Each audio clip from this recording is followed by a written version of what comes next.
il Politecnico ha voluto rendere omaggio alla carriera di questo grande maestro che veramente in 40 anni ha portato molto soprattutto alla disciplina, perché è stato un visionario, ha rivisto le cose molto prima degli altri, precorso i tempi e portato delle grandissime innovazioni nell'ambito della teoria, anche della progettazione. Poi ovviamente noi tutti lo conosciamo per i suoi prodotti, soprattutto di design, che lo hanno reso celebre, che hanno reso anche contribuito a rendere celebre l'Italia nel mondo. I suoi primi grandi successi, le sue prime mostre importanti,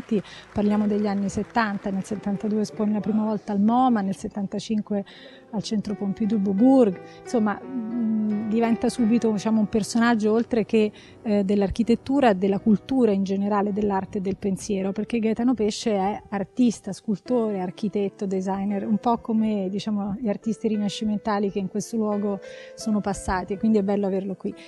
E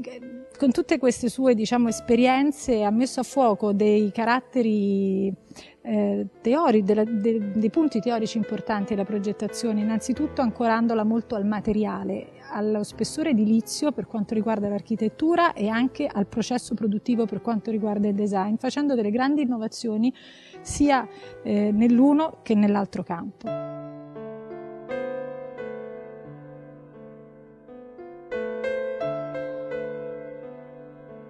Le opere più o meno raccontano che oggi c'è un momento di cambiamento nel campo architettonico,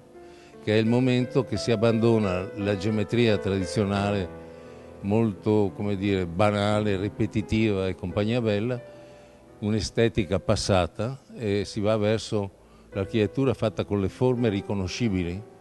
che sono un modo per far capire al nostro pubblico i messaggi che l'architettura porta. Ecco. Questa mostra è molto importante. Io voglio ringraziare chi l'ha fatta, chi l'ha sponsorizzata, e che è un modo per dire al pubblico, anche dei ragazzi, degli studenti che c'erano l'altro giorno: signori, voi appartenete a un momento storico dove l'architettura cambia i suoi messaggi.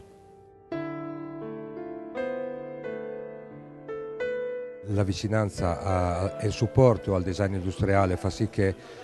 noi continuiamo a ricercare materiali, disegni, finiture, elementi che possano contribuire allo sviluppo e all'evoluzione, alla creazione di nuovi trend, e poi l'arte per noi è la passione. Mio zio era un pittore, come sapete, ovviamente dilettante, che però